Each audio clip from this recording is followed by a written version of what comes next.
కానీ అతను రోడ్డు మీద నిలబడి మీ హైరార్కీని ప్రశ్నిస్తున్నాడు. ఎవరు బ్రదర్హుడ్ ఇది చూపిస్తున్నాడు అతను, మంచు విష్ణు. కాబట్టి దానికి వ్యతిరేకంగా నేను పోరాడుతున్నాను అని చెప్తున్నాడు అతను. మనకి చాలా కుటుంబాల్లో బిగ్ బ్రదర్ సిండ్రోమ్ అని ఒక గొడవ ఉంటుంది. పెద్దవాళ్ళు చిన్నవాళ్ళ మీద కొంచెం అజమాయిషీ చేసే ధోరణిలో వ్యవహరించటం, అలాంటిది ఏదైనా జరుగుతుందా కుటుంబంలో, జరుగుతోందని అతను అంటున్నాడు.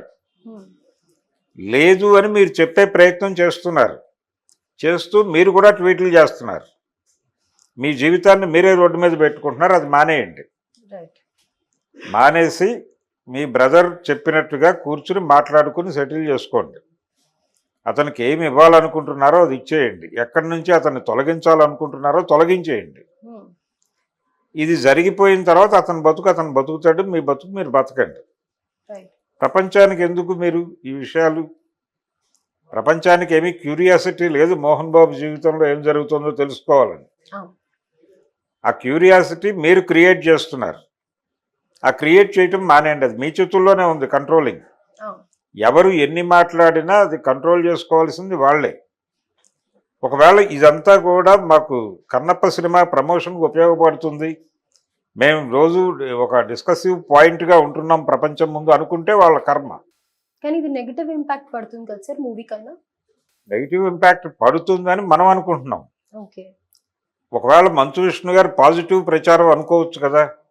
అంటే నెగిటివ్ ప్రచారం కూడా ఒకసారి పాజిటివ్గా ఉపయోగపడుతుంది. అంటే గతంలో ఓనిడా టీవీ అడ్వర్టైజ్మెంట్ ఒకటి ఉండేది.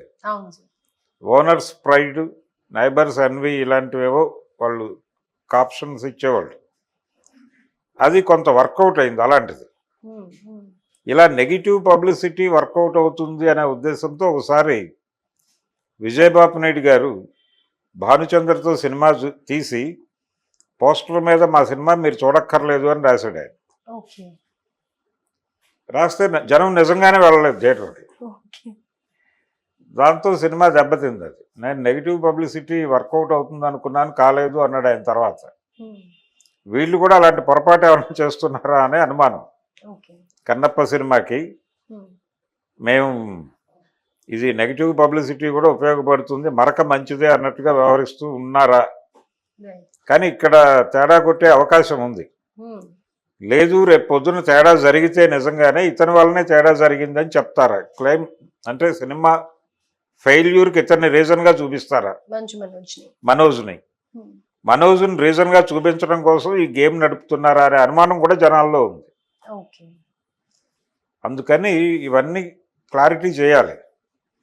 రెండోది, ప్రైవేట్ హాస్టల్స్లో కూడా మేము ఇబ్బంది పడుతున్నామని స్టూడెంట్స్ అంటున్నారు.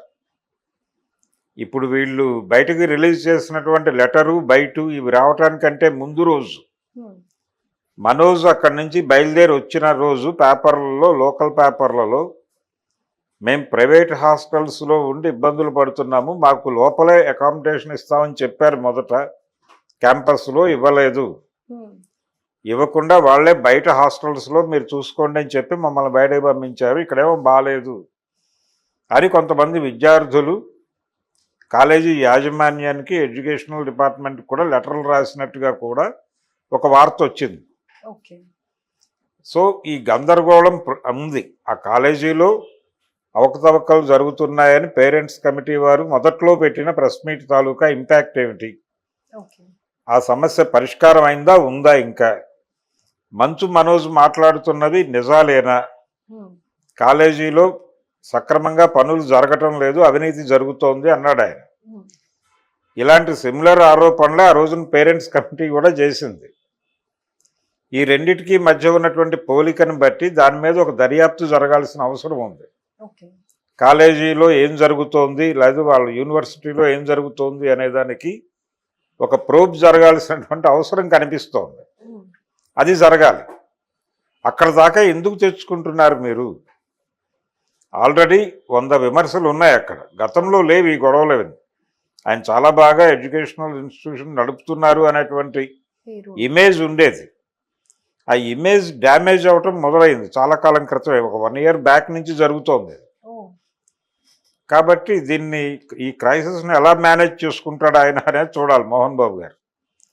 ఆయన నిన్నో ఈరోజు కొంతమంది జర్నలిస్టులను పర్సనల్గా కలిసి మాట్లాడాడు.